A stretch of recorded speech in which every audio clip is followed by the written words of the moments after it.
for a real teaching. I mean, I be teaching you. What's up, everyone? I am the High Priestess Phoenix, spiritual healer, teacher, shaman, seer, oracle, lightworker, starseed, earth angel, mystic, medium, psychic, witch, evangelist, yogi, guru, messenger of God, child of God, the Lilith reincarnated here on a Saturn day. In order to keep up with me, hopefully none of that bullshit's coming out in here. You would have to catch what I posted in my community page and the videos describing this video. We're gonna jump right into it. Sorry, I was trying to get some stuff together here. What do you got today?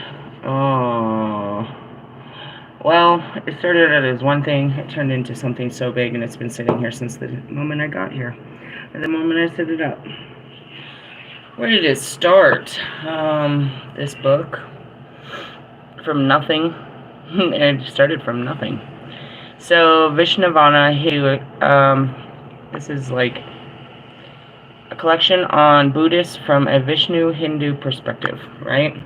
So that would be those guys, right? And they're in charge of this Vedic astrology. So I got the energy, just for example, is I woke up out of nowhere. The weather had completely changed. The sun had came out. The birds are singing and stuff. The sun's getting ready to set in a while, but it's on that side, on the western side, and then the moon is right in the middle of the sky. All of that means something to me. It's very important to me what's going on in those planets. Those planets are what's going on in my life. Based on this, I can explain that. Alright. Now, try to stick with me. When I first got this, I had no idea how to do this. And the most intimidating part about this and all of these teachings is the inability to do pronunciation. And then God gave me this. I was like, how good is your Sanskrit? Let's learn an ancient fucking, you know what I mean? Let's go ahead and learn this right along with Hebrew. I'm right up in there. Oh, gosh. So I get overwhelmed. And that's it. It's like no knowledge is, forbidden. We can learn. We can be part of, a lot of things if we just take the time to do it. But it took a long time to understand what this meant. And I've been trying to break it down for a long time since then. And it's just, it comes to you. So, in the beginning, what this is based on is your astrological chart.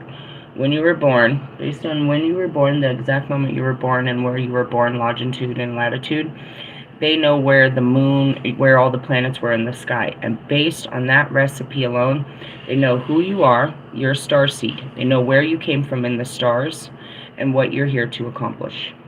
Okay? Now, the planets, they didn't use all the planets that we had. This was way before. Other planets, were visible to the human eye, I guess. I'm not really sure what the deal is. But they only use these planets that you're seeing on here. Mercury, Venus, Mars, Saturn, Jupiter. Okay?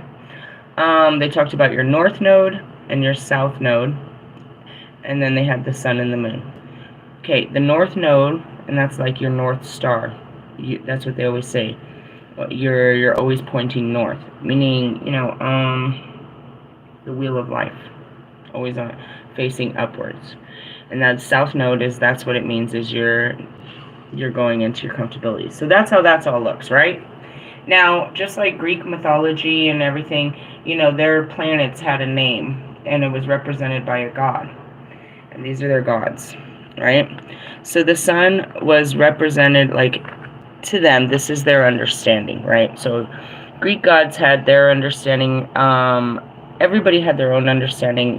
Every culture and time and space called these planets, these stars, these things different names, and they honored them by different things, because something, the land is always changing, but the universe, as chaotic as it is, we can always look to the stars, and the stars are always there guiding us, right? So in their culture, the sun represented, and that's how we see it too, as the divine masculine, the male, the father, the king, right? He represents fire. Now the deity is Anji, which I'm going to give you, I don't have all the cards in here. I was lucky to have some of them.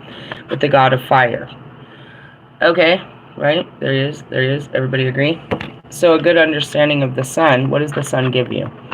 And I just got some. I went outside and got some sun. Improved digestion, true knowledge of worldly riches, acquisition of inner powers through yoga, that's meditation, freedom from debasing desires and habits. Okay? So, we pray to their gods. Their gods. Gods. They're here. Okay? So I'm going to kind of run you through them real quick, the ones that I did have. Varuna. Varuna was considered the moon. The lords of the seas. Now going back to it is your fire signs are that of the sun, right? So that would be Aries, Leo, and Sagittarius. Your moon sides are your water signs, which is what is it? Pisces, Scorpio, and Cancer. Do you understand? You know what I mean? It's still the same. It's just the teachings were taught differently. There was different language that held on, but it was always the original same teachings. Talking about your moon is your emotions. Navigation of the seas, success in fishing, forgiveness for transgressions, increase in love between a man and a woman, right? So they prayed to these gods for specific things, right? And they had so many deities.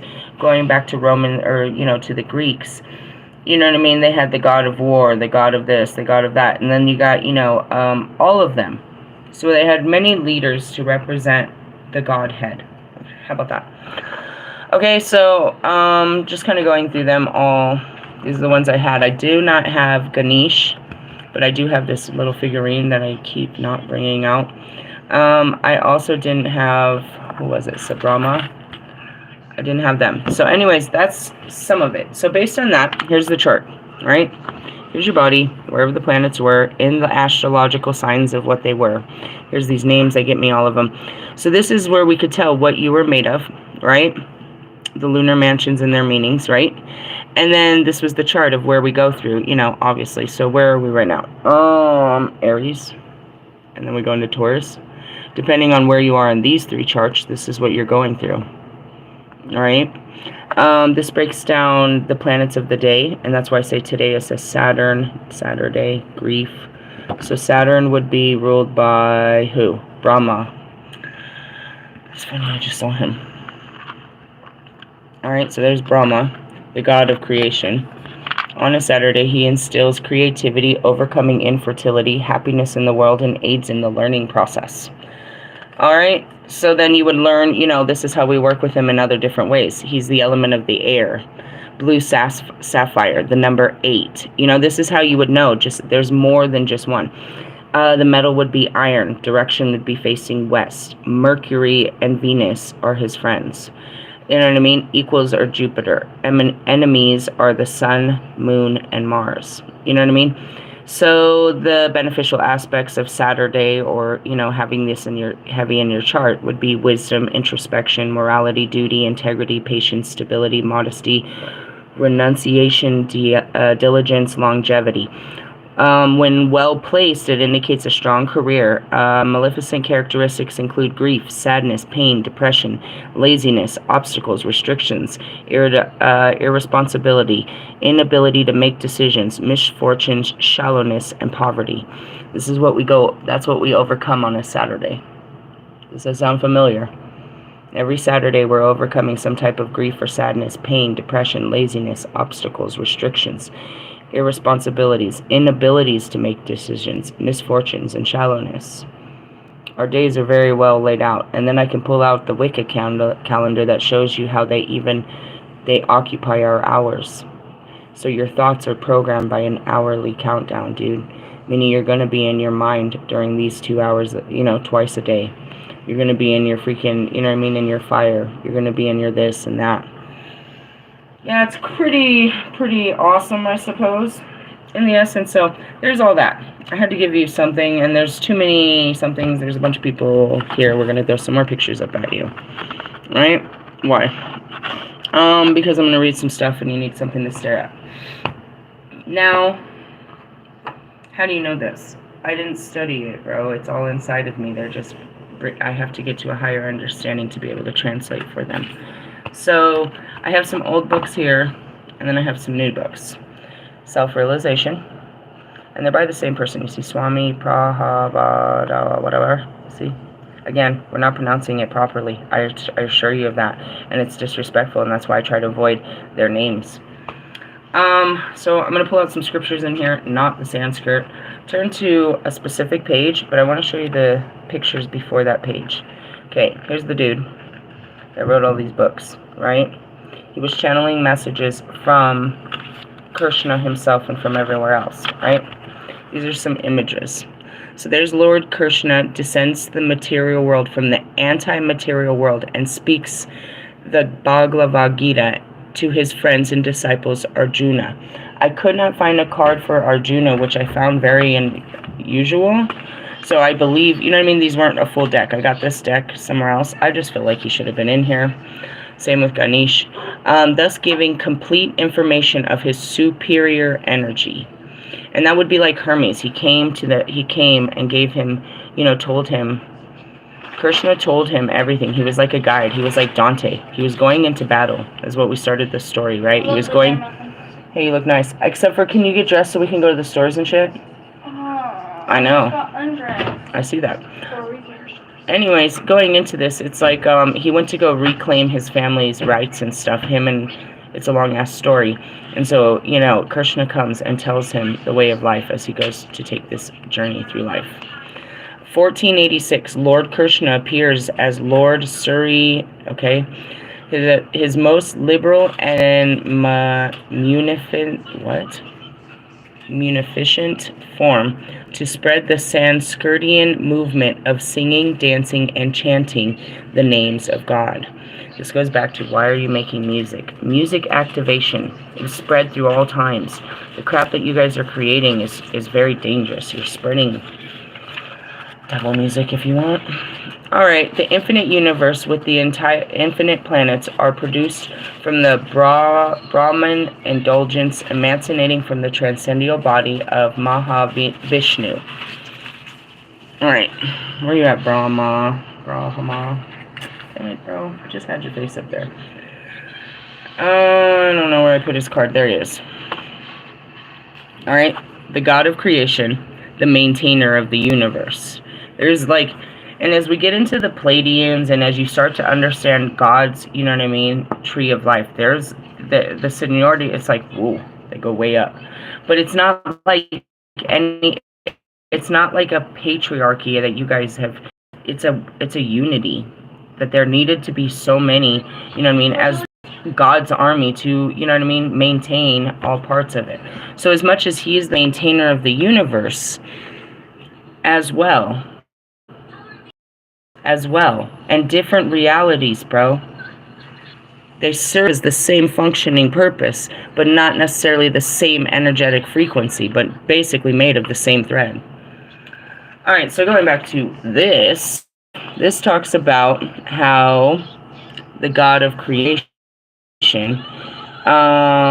is indulged from Krishna. Can you keep up with that? Their Trinity? That's what I just described to you, correct? That's their Trinity of how things are created. The Father, the Son, and the Holy Spirit, or something in there, right? It's not too far off. The Supreme Being, who is the Supreme Intelligence and the Ultimate Creator, and all attractive personality, Godhead. Isn't he beautiful? Yep, beautiful. Right. Okay, let's go into a couple more little beautiful pictures here. Ultimate goal of living entities is to return home, back to Godhead, to enjoy an eternal life of bliss and knowledge by engaging in loving devotional service to Seer Krishna. Okay, so in essence, no matter where you read it across the book, is we're supposed to be taking this spiritual journey back to God. They said in science, you're supposed to be taking this journey back to God. And they said in, in philosophy, it's spread out everywhere as this journey back to God. Don't fall in love along the way, huh? Making jokes. Alright, move on. The spiritual master is an external manifestation of God, who is situated in everyone's heart as the super soul. remember the super soul, and in the heart. We're going to read that somewhere completely different, right? And that's going to be we're going to read out of the Melchizedek order, how you activate all this. I spoke of this to you earlier about the conversations I had in your heart when you're moving in your heart space. It is not advanced knowledge to go to the moon after 10 years of effort and take a rock and come back. Moon rocks. That's what they call all that shit. Alright, let me just read you some stuff. There are instances in history of great personalities, including sages and kings, who attained perfection by this process. Some of them attained success by adhering to one single item of devotional service with faith and perseverance. Some of these personalities are listed below. And that's where this list comes out, and it goes into all of the times that they had, as they said, sages and kings that had hit enlightenment. It's not something that's unheard of in their countries, because it's just taught. So we have the emperor attained spiritual platforms similarly by hearing from such an authority as Seer something. So he was hearing. This goes back to, your psychic abilities, developing your five senses.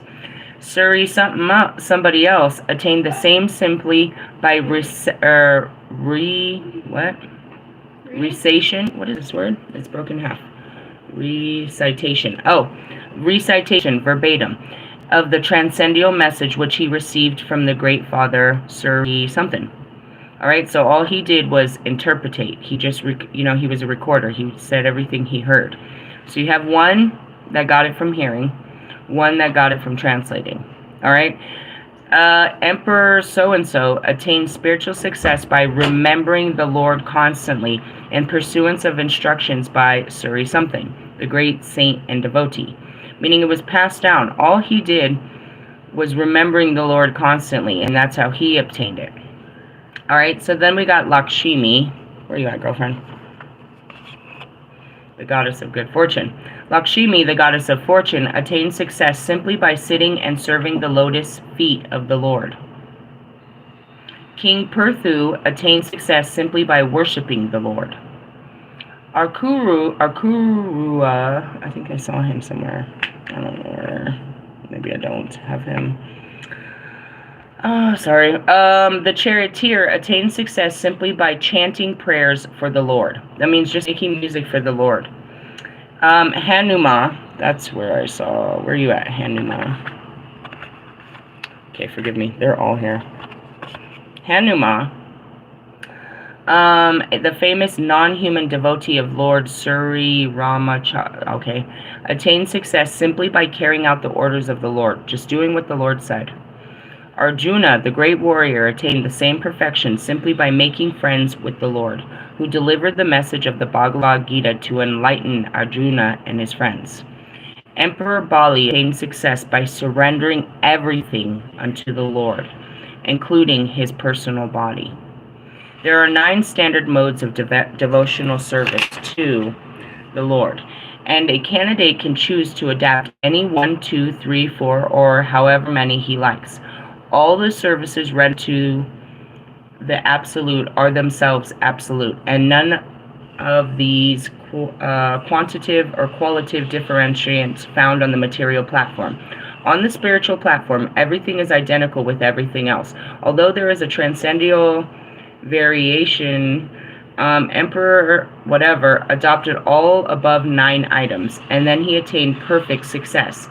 He engaged his mind in the lotus of the feet of the Lord, his voice in describing the spiritual world, his hands in cleaning the temple of the Lord, his ears in submissively hearing the words of Sri Krishna, his eyes in viewing the deities of the Lord, his body in touching the bodies of the devotees, his nostrils in smelling the flowers offered to the Lord, his tongue in tasting the food offered to the Lord, his legs in visiting the temple of the Lord, and all of his energy in his life is excluded to the service of the Lord, without in the last desiring his own sense gratification.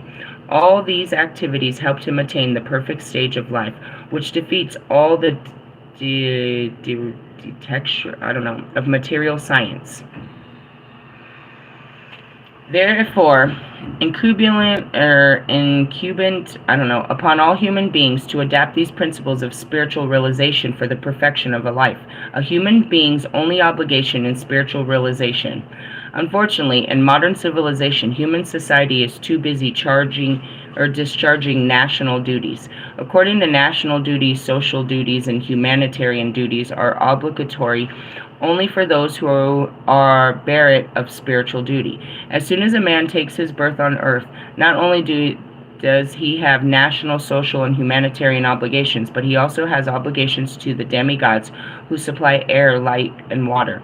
He also has obligations to the great sages who have left him behind vast treasures, houses of knowledge to guide him through life, and also to all the kinds of living beings, to his forefathers, and to the family members, and so on and so forth. But as soon as one engages himself in one single obligatory, duty, the duty of the spiritual perfection, then he automatically liquidates all other obligations without having to make separate efforts. Meaning, if you just give it to God, the point of this, I'm going to get to the point of this, and it's in another page. You were never asked to be poor. Doing this is not taking on a poor life. Okay? There's parts of this, and that's what they want you to understand here. Alright? And that's what it means. Then he automatically liquidates all other obligations without having to make separate efforts. A devotee to the Lord is never a disturbing element in society, or on the contrary, he is a great social asset.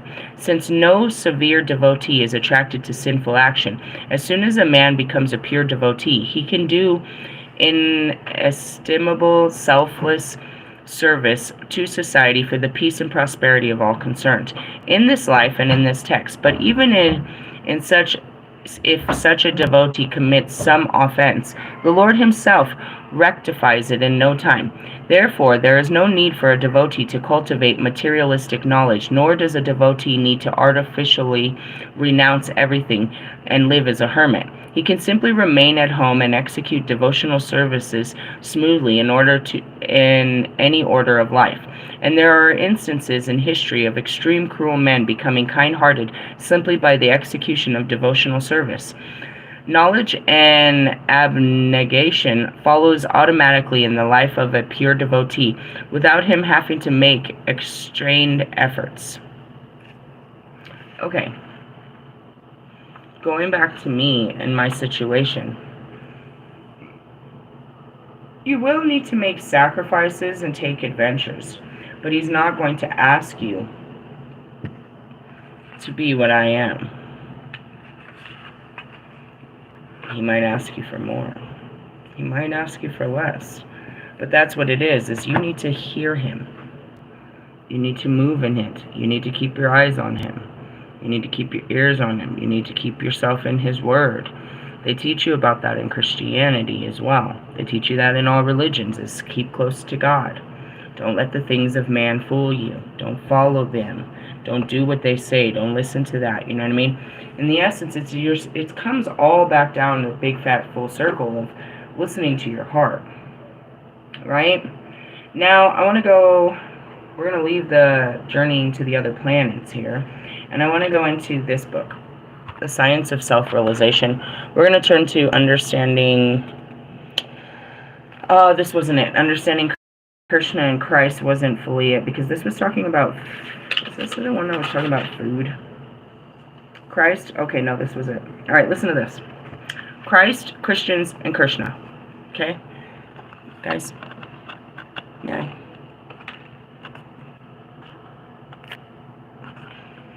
You come over here.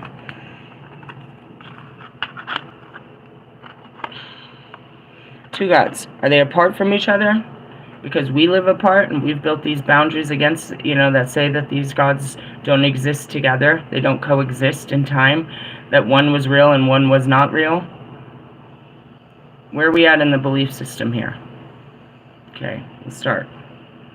Going back to it, I've only heard this word right here. The Vaishnava, a pure devotee of the Lord, is unhappy to see the suffering of others. Therefore, Lord Jesus Christ agrees to be crucified, to free others from their suffering. But his followers are so unfaithful that they have decided, let Christ suffer for us, and will go on committing sin. They loved Christ so much that they think, my dear Christ, we are very weak, and we cannot give up our sinful activities, so you please suffer for us. Can I go back to that, please? A Vanisavan, which is a pure devotee of the Lord, is unhappy to see the suffering of others. Therefore, Lord Jesus Christ agrees. All right, here we go. The Srimad Bhagavatam states that any bona fide preacher of God's consciousness must have the qualities of, I can't pronounce it, and it says tolerance and compassion. In the characters of Lord Jesus Christ, we find both these qualities. I told you he was the Lord of compassion, forgiveness, and understanding. He was so tolerant that even while he was being crucified, he did not condemn anyone. And he was so compassionate that he prayed to God to forgive every person who were trying to kill him. Of course, they could not actually kill him, but they were thinking that he could be killed, so they were committing a great offense. As Christ was being crucified, he prayed. This is their own, listen to this. These are, this is their belief system back then. They still live by the 10 Commandments, but they're about to murder this man. Hilarious. As Christ was being crucified, he prayed, Father, forgive them. They know not what they are doing. A preacher, and that's what he tells me all the time, a preacher of God's consciousness is a friend to all living beings. Lord Jesus Christ exemplifies by this teaching, thou shalt not kill. But the Christians like to misinterpret this instruction. They think that animals have no soul, and therefore they think they can freely kill billions of innocent animals in the slaughterhouses. So although there are many persons who profess to be Christians, it would be very difficult to find one who strictly follows the instructions of Lord Jesus Christ. The Vaisnava is unhappy to see the suffering of others. Therefore, Lord Jesus Christ agrees to be crucified, to free others from suffering. But his followers are so unfaithful that they've decided, it's repeated later on. Jesus Christ taught, thou shalt not kill, but his followers have now decided, let us kill anyways. And they open big modern scientific slaughterhouses. Is there any sin? Christ will suffer for us. And that's it. This is the most abominable conclusion. Can take the suffering for all the previous sins of his devotees. But first, they have to be sane. Why should I put Jesus Christ into suffering for my sins? Let me stop my sinful activities. Suppose a man, a favorite son of his father, commits a murder, and suppose he thinks, if there is any punishment committing, my father can suffer for me. Will the law allow it? When the murderer is arrested and says, no, you can release me and arrest my father. I am his pet son. Will the police officials comply with that fool's request? He committed the murder, but he thinks his father should suffer the punishment. Is this a sane proposal? No. You've committed the murder. You must be hanged. Similarly, when you commit sinful activities, you must suffer. Not Jesus Christ. This is God's law. Jesus Christ was such a great personality, the Son of God, the representative of God. He had no fault. Still, he was crucified. He wanted to deliver God's consciousness, but in return, they crucified him. But were they thankless? They could not appreciate his preachings, but we appreciate him and give him all honor and as the representative of God. This is how they believe. I want you to understand that. Even though you don't believe in them and their gods, they know of us and they believe in our God. Going back to the book I showed yesterday, The Spirit-Led Evangelism, it talked about the revivals. Every country honors God, bro. And almost all of them honor Jesus Christ. How dare you not honor them if they can honor us and our God? So I just want to show you this, back to the Bhagavad Gita. It's a whole different Bible system that I have down here. It's a whole different Bible system given to by their gods. That is,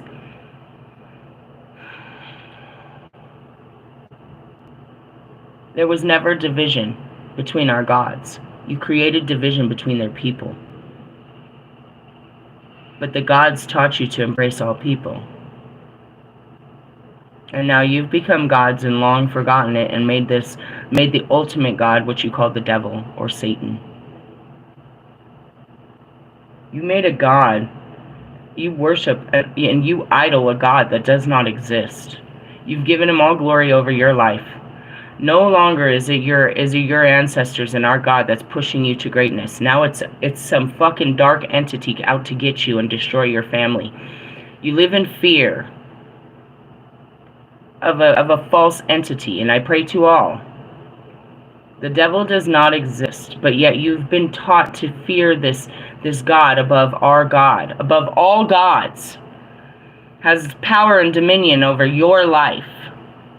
What?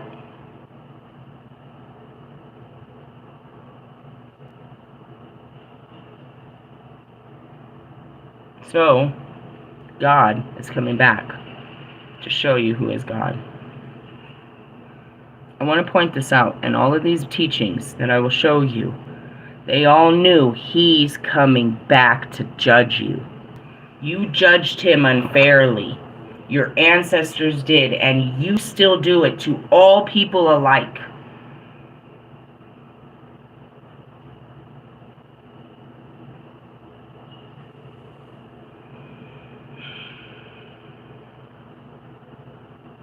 Do you or do you not persecute the blacks, the Mexicans, the Hispanics, the Asians, the whites, whoever you might be? Do you not persecute these people of God? Jesus came for everyone, and you persecute them. And you persecute them in his fucking name, which is just outrageous. I just want to point this out. You know what I mean? They believed in Jesus. Their gods taught about Jesus. Stop there. Melchizedek. Melchizedek, please come into the conversation.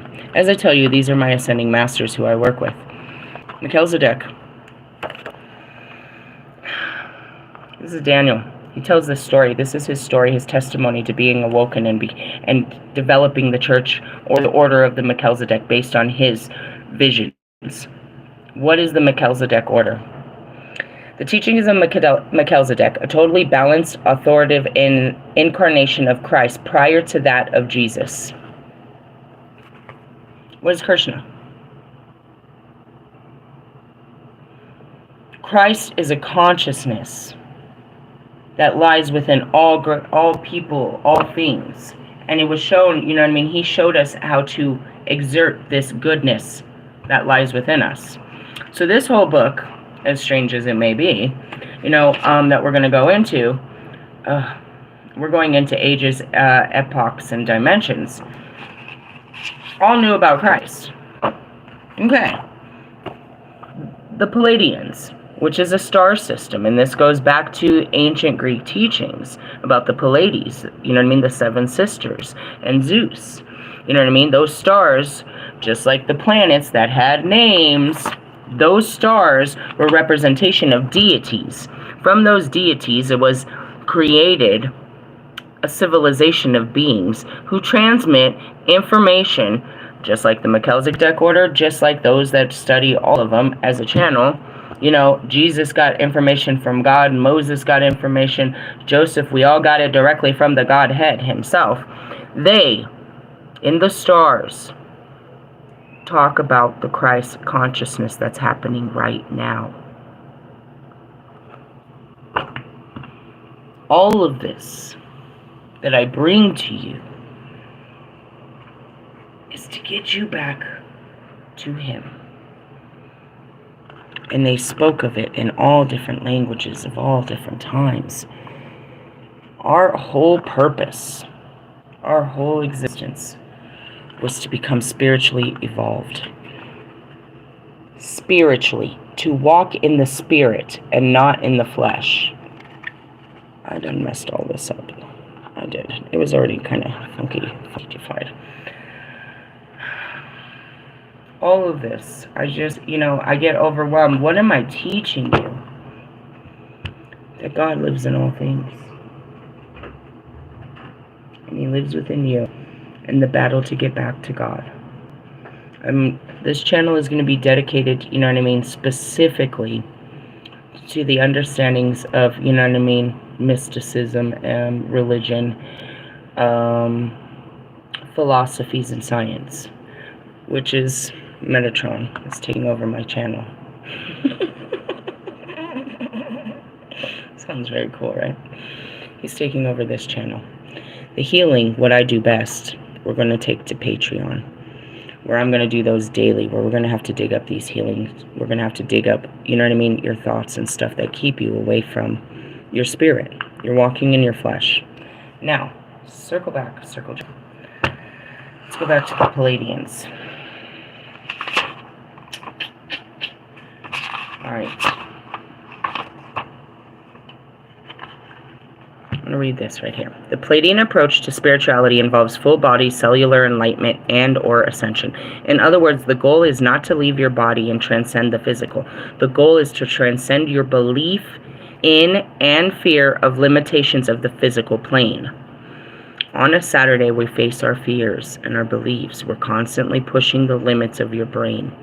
You accomplish this by spiritually descending into matter fully for the purpose of clearing lower frequencies such as repressed emotions, belief systems, judgments, control, and other contracted energies that are the source of limitations in the third dimension. You are made to believe you cannot do such things. As this is done, you make way for higher self to completely blend with you as Christ, myself, Kanyen, and Buddha did. Okay? Many of us have done this. We've done this a million motherfucking times. Right now I'm doing it through the Lilith, which is the deepest, darkest level of my first existence. I can ascend my first existence, and that's where I'm like, who boy better than to teach you? Because this might be your first ascension. Anyways, the spiritual goal requires you to be in your body, and thus there is no need for grounding. The technique used for grounding is as follows. Okay, that's something we're doing. Now, we're going to fast forward into a chamber of light. Okay? This chamber could also be called the soul infusion chamber. Although the Palladians called it the interdimensional chamber of light, its function is to enhance and strengthen your feelings and awareness of your own soul's essence throughout your body. Approximately 2 and 2.5 inches outside of your heart chakra, in the center of your chest, is the area called your soul matrix. This matrix consists of 2 prismatic, diamond-like anchor points and the sun of the soul. How many of you paid attention to the Rose of Sophia? What did they say? A diamond-like prism. That would be when you're in this, you're in your Empress. Again, there's ways. I'm showing you, I'm taking you through all of this. Keep up with me, if you can. Because we're interdimensional, meaning I'm going into different places of space and time. I feel like we just need to keep a picture of somebody here. Go ahead. Christ, always. And Krishna and Buddha. They're all here. Like, this is who guides me all the time. I was like, gosh, it's just God and these guys. I'm the only girl. You're like, really? Really? Really? There's only one goddess. Many times made. God made himself in lots of different men. He didn't put the goddess. He couldn't put the goddess in women. Who harnessed it? One woman? One woman could harness my energy. The rest, no. Burst into fucking disgusting things like Kim Kardashian. Truthfully, disgusting. It's just awful what happens to a woman with power. That's why. It's not me, it's you. You don't know what to do with a little bit of power. Alright, anyways, let's go back into your heart. The sun of the soul actually looks like a sun or a star glowing in the beautiful starlight blue sunlight gold. As I said, we're just a light. Since the sun is a star, there is no contradiction in this term. The sunlight is meant to shine brightly as you feel and know your worth and value of your essential nature. And that's what they call it, your soul's true gold in alchemy. They say when you catch the philosopher's stone, when you've actually put your higher self back in, they call it the gold, the soul's gold. Okay? The soul's light is meant to shine brightly, blah, blah, blah. The more you see the essential beauty in yourself and love, God, Goddess, all that is, other people, nature, and creation in general, the brighter this light shines. The brighter it shines, the more it helps you experience the inner beauty, worth, and love. Any amount of self-doubt, self-judgment, lack of deservingness, blame, judgment, unlovingness towards others can dim the light of your soul. So that's where I teach you to work through all of your dark, your hardened heart. They say it's a wicked heart. Man, that's wicked. And that's what we have to work through. We have to work through your mind, and we have to work through your feelings. In other words, the more you value sacredness of yourself and others and existence, the more you likewise experience and express who you really are. Other things can block and dim your soul's light, or dishonesty of any kind. Sex without love, physical or emotional abuse, emotional repression, righteous justification for hate, anger, and blame, being ungrounded, your spirit not being present in your body, the possession of entities, and the list goes on and on. The basic cure for any and all of these is love. Acting from a place of integrity and goodwill, complete emotional honesty with yourself and loved ones, and taking responsibility for being an active creator of all aspects of your life. That goes out to you, Marcus Aurelius. That's your new nickname. We got Mercury retrograde and Marcus Aurelius. I mean, I guess it's fitting because, Logic's real name is Bobby too. He probably got tired of me saying that name. When you live this way, you begin to heal the past wounds inflicted by yourself and others, and your true essence can shine in your heart and body again. To assist you heal and grow, the Palladians and the Christ have made available the interdimensional chamber of light. When I use this chamber, I am aware of fine filaments of light shining like little lasers into my soul matrix and illuminating it from the inside out. And that's what I saw. It's the light shines out. It's like, a lot of if you go into our oracles of the Archangel Fire oracles, there's a lot of the descriptions, because we use a lot of heart chakra in those, show you how you visualize this light. There's a whole bunch of these visualizations so you can see this actual mechanism working. Okay, where you are, Christ? I saw Christ.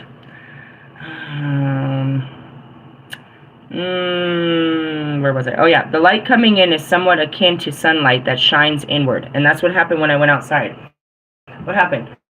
It was kind of like a Superman, super lit up by the sun. As soon as I stepped out of my, my hallway, we have, there's sunroofs up there, so I could see the light was out, and I started to feel the generation of it. And that's what the sun does. That's what the day does to you. It gives you energy, and it energizes you.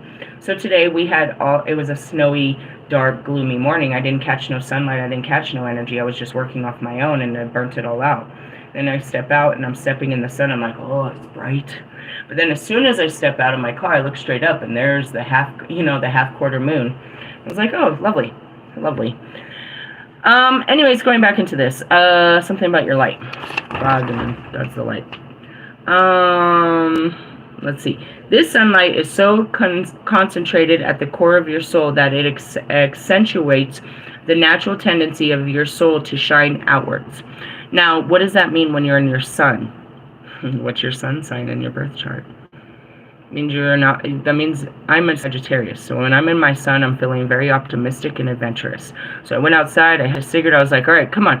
We're going to get ready. We're going to go out to the stores. I didn't want to ask him. She was all begging me to go to the stores. I was like, you're getting something out of the vending machine. Here, all the dollars you want. I'm not going to the store. And I'm like, get dressed. We're going to the store. And that's where it is you get that energy. The sun gives you strength and stuff. As a result, it accelerates gentle burning away of blocked energies, inhibiting your soul from shining and allowing you to feel your true self.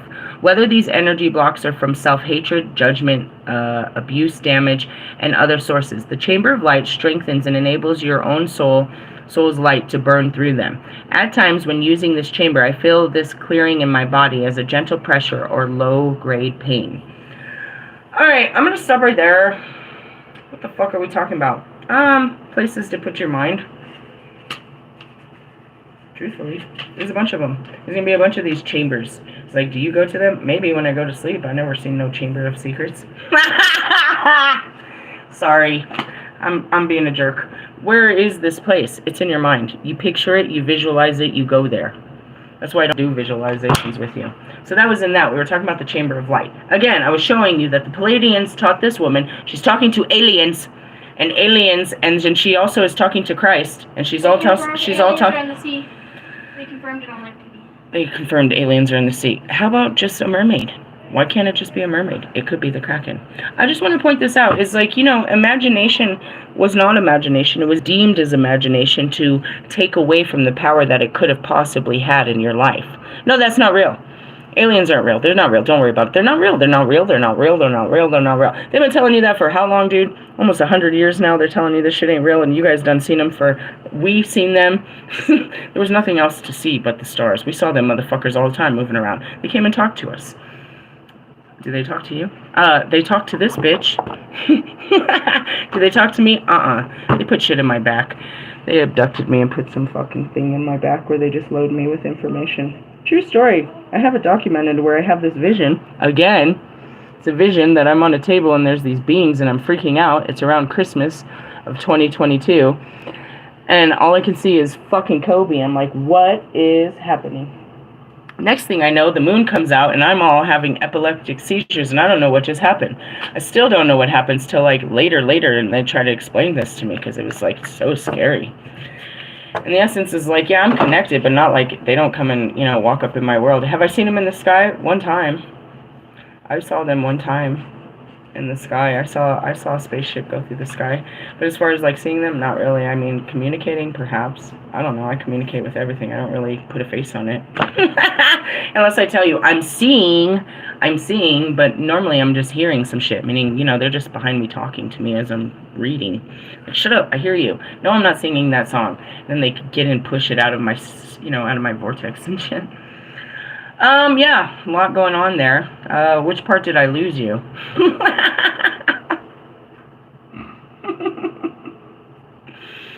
What the fuck was that? My life. And that goes back to, it's like, I'm not trying to make hit music, bro. I mean, the music's gonna hit. For sure, because I'm being guided. But I don't have time to compete with you. I'm trying to fucking deliver messages from the highest level of light. And you're all in this dark-ass bullshit. And that was another thing, too. It's like, why is this gotta be... Why did you put on such a show this weekend? Like, you really just want to show the world? You just want to show your ass off. I saw another... You're all over, dude. They're talking about your love for this girl.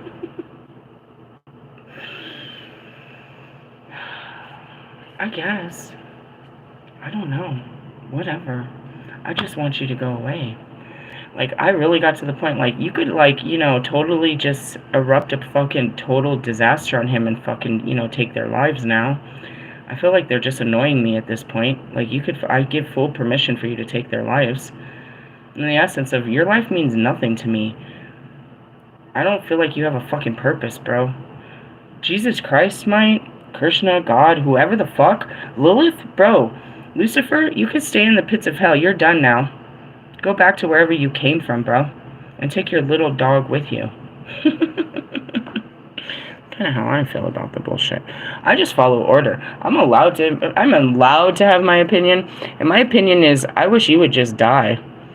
I'm in full alignment with my spirit guides on that one. I am full alignment. Like, your life, like, the way you're going and the shit that comes out of your mouth and how far you've taken this little showdown is like, alright, take him down. I give full fucking permission to fucking act on this one, because he is putting on one hell of an act, and I can't stay focused on my shit, because he's over there fucking acting a fucking fool. It's like, enough. Shut down the act. I've had enough of his little acting. And really, it's like, I guess, maybe you were trying to get a fucking Oscar or something. I mean, we know you're not going to get a Grammy. But in essence, I'm sorry, dude. If you were trying to make someone like you, you took it to a whole nother level of disgust. I don't hate you. I disgust you. Like, that's the absolute definition I get from you, bro. And it's getting worse and worse by everything you do. And again, I will be in the center of stage, and they're going to ask, you know what I mean? Your story, all of this will be told. How you pushed me to this limit where I'm absolutely disgusted, and any of your following or fans are banned from my spiritual fucking communities. Anybody that resonates with you. Like attracts like. Association with you is an association with the devil in our books. You are pretty much, if there was such a thing, you fit the fucking, you know what I mean? You fit the fucking mold, bro. Ugh, you're moldy and disgusting to me. In essence, like, and I apologize to everyone prior to this that I said you were being like Russ. You must see now that he is an archetype of disgust, and that you do have those low vibrational characteristics and what it can do to the outside world. Looking at, you know what I mean, Kanye and all of this, what I've taught you about these are unhealed versions of myself, which means this is what happens to you if you don't heal your feelings. You're going to act out in such ways and look like these people. You know what I mean? The compassion comes from the fact that I know that I have been you before. And the teaching tool is not to be these guys, not to act in your feelings, not to follow your flesh, not to be subjugated to fear, and not to be that. Do not look to these false leaders as anything more than disgrace.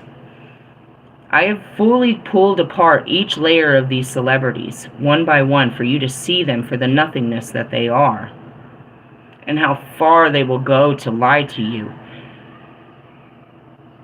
And for what? Does it stop? Will they stop lying to you when they get what they want from you? No, the lies will never stop. They will never stop craving your attention, because it's your attention that gives them such power to do such wicked things. If you stopped looking at Kanye, then we wouldn't have to be bothered by Kanye. In the essence, so that's what it is. If there's one thing to learn about Russ, the ultimate thing to learn about Russ is attention-seeking behaviors and how far they will go. And you can see them exhibited in all of these other people. You know what I mean? And it's disgusting. It's the utmost of disgusting. So if you're going to ask me, Phoenix, what do we got to heal today? We've got to heal that disgusting desire to be seen and heard all the time. To put on a show for people. I know you've made it a habit that you post on your page every day, and you know that you believe that, you know, your following has a desire to be part of this, but you've made this a pattern that they have to take part in just to be part of your life. Nobody said they like it. Guys, that's what God's asking us. If I could say anything, because what does God keep showing me? How worse it gets. How far this is going. It's gone too far. And if he's what we're using as our instructional tool for this weekend, and we use him often, he is literally, you know what I mean, the thorn in my flesh, that he'll come around just as bad as this is, bro. Wait, he's got new music next Friday, bro. He's a fucking loser. He is a main part of this fucking documentary, and that's why I said he can't hide what he is, trying to dress it up as something new. This is God's documentary and God's story that'll be told, dude. It's in a digital form, which means it's God's book written. It's God's wonders. It's God's lessons. It's going to be told. And what it tells is this guy, bro. It tells all over this guy. And ultimately, the ultimate thing is, it's like, I tell you there's no such thing as the devil. But if the devil had a name, or if the devil had an appearance, or had behaviors that you could identify, you can identify them in my 12. Manipulation. This is what happens. What happened to Lucifer? There's no such thing as the devil. You guys have really blown that shit out. But what happened to Lucifer? His inability to control his feelings. What happened to the fallen? Their inability to follow their Lord. That's it. Same thing, their feelings. You know what I mean? What happened to me? My inability to control my feelings. If you can't control them, bro, they will be the death of you. And they will, you know what I mean? That's what this all is about, is to help you work. My job is to help you work through your dark feelings and your weak-ass belief systems. You know what I mean? To restore you and your birthrights. You know what I mean? Before this man comes. When is he coming? I don't know. In my earlier video, I got freaked out because I realized that You know, they put Easter on the 19th or on the 20th of this year. And I was like, dude, I'm going to be 420ing the shit out of that day. That was going to be a great day. And that's it, too, is your belief system says that you're not a good Christian if you're not in church on the day that he rose. You know what I mean? How many Christians, and this is that day, every church in the world is going to be full on fucking, you know what I mean, on Christmas, which is not his birthday, I just want to point out, and on Easter, which is never a consistent day. We just pick any day of the month to celebrate his death and rebirth and his death and birth. We're not even following, you know what I mean? I just want to point that out. It's so obnoxious, the whole situation. And then we go back and we learn that the eggs had to do with Ostara and the whole Wiccan calendar, and that's how we, you know, celebrate Christ with Easter eggs and a big fat ham. And Christian has said not to be out there killing animals and shit. What the fuck? The fuck? The fuck? What are you guys gonna do? I'm going to honor this day with the natives. The Native Americans, but the Native Coloradans, and go to our civil park and celebrate our right to participate in the healing plant which is called marijuana. Who's with me? Yeah, all right, go talk about how Christ died for your sins, and you just keep sinning. You just keep hanging him back up there. It's like taking your skin off at the end of the day. How are you? Oh, let me just hang Christ back on put him right back up on the let me put him right back on the crucifix. I totally hung Christ today. I was very non-Christian today. Let me put him back on the back up there. Oh man, in the essence, you hung yourself, bro. You didn't hang Christ. It's done. Christ is gonna hang you, is what There's a cause and effect, bro. There's a polarity to it. As bad as I can be is as beautifully good as I can be.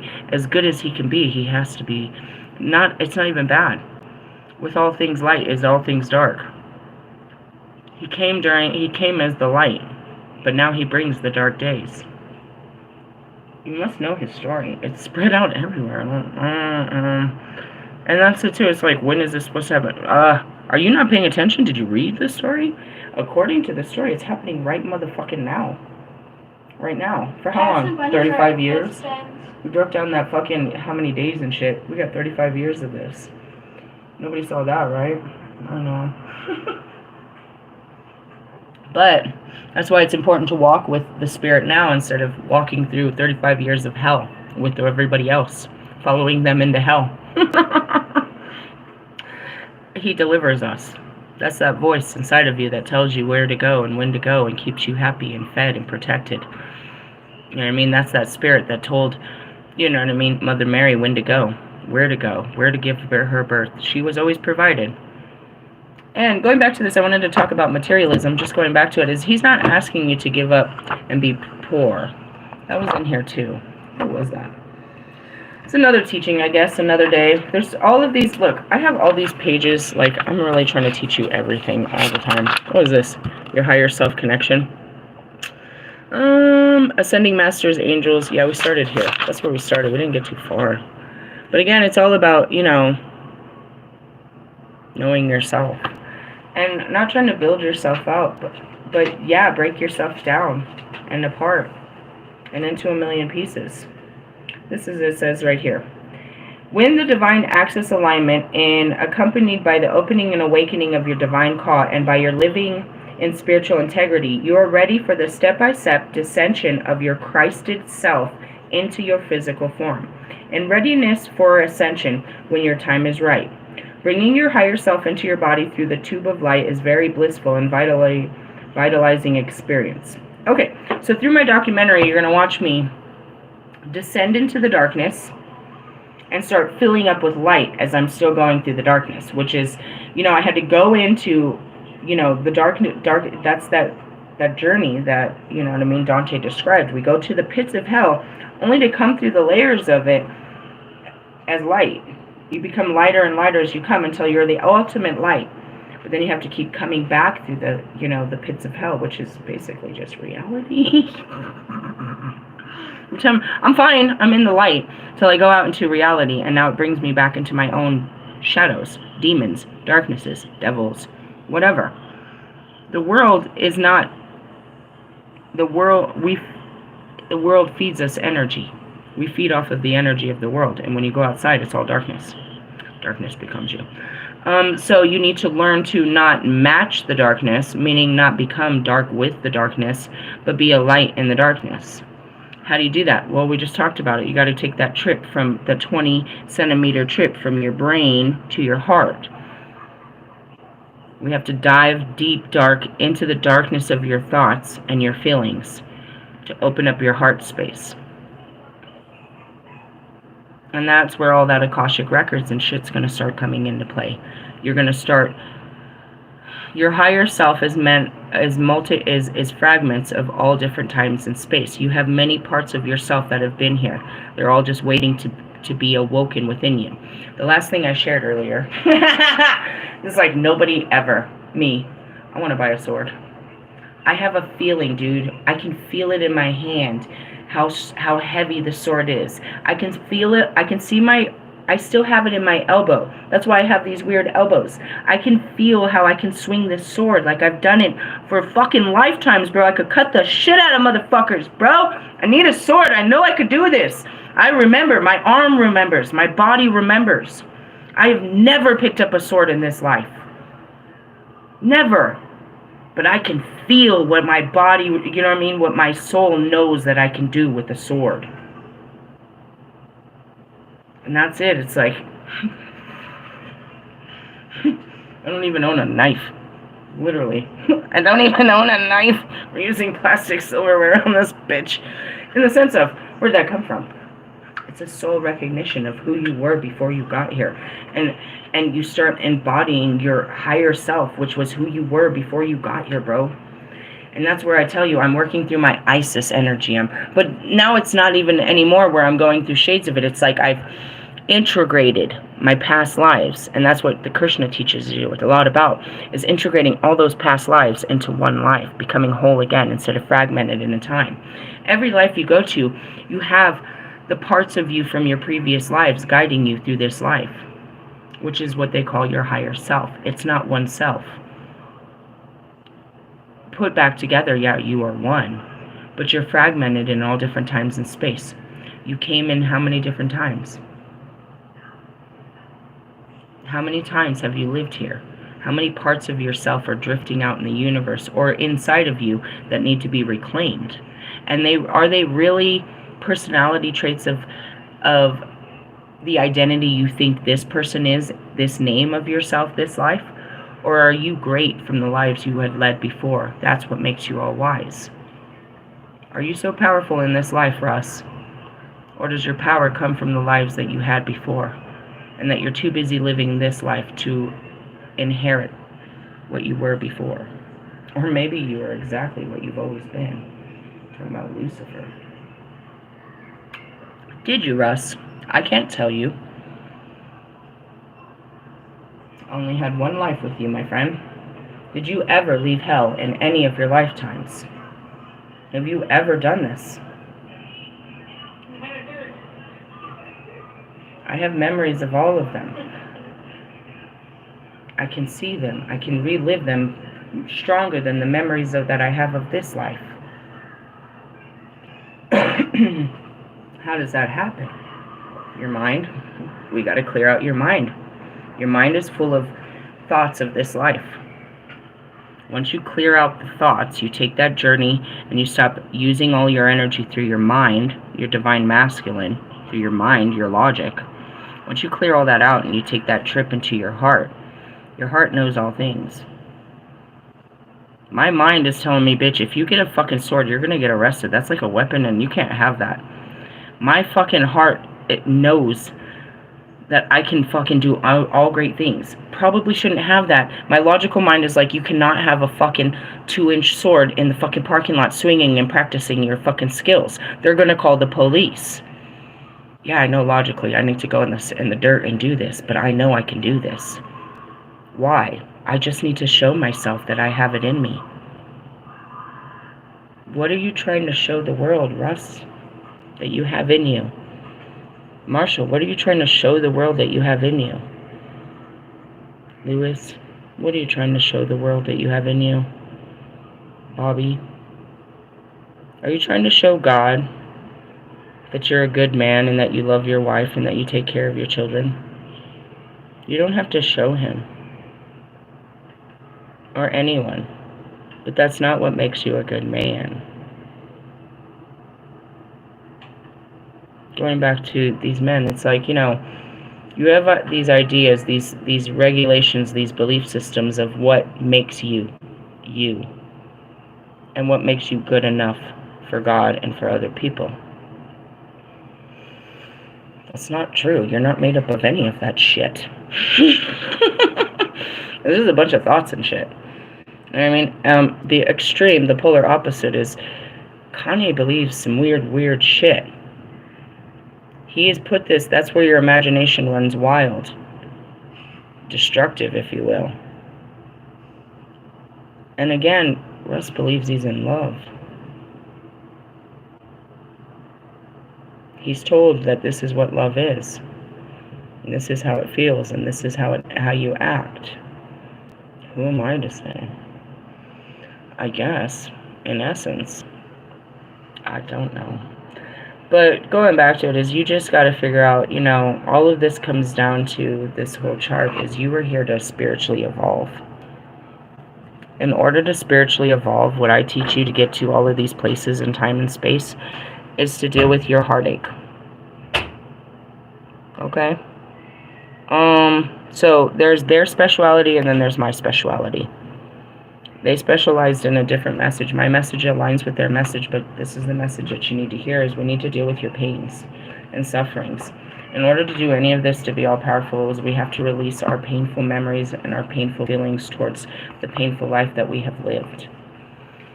Okay, am I going to do a shadow spread? I don't know, maybe. It's still early. Not right now, though. I'm going to go cruise around. We need to go to the grocery store and then probably, I don't know, something. I feel something. I feel it. And that's what it is. I feel it. I'm not thinking about doing anything. The more I think about it, the more I don't want to do anything. My thoughts will talk me out of even putting on my shoes right now. No, you don't want to go out there. It's Saturday and this, and you're going to spend a bunch of money and blah, blah, blah, blah, blah, blah, blah. My heart's like, come on! There's an adventure waiting to be had out there. Really? I don't want to go to Walmart. It's always an adventure. I don't want to go. The kids want to go. I don't want to go! That's that heart. Be guided by your heart. The heart, bro. The heart. The mind doesn't understand. You know? And that's all I gotta say about that. Hey, I love yous. Laters. Bye.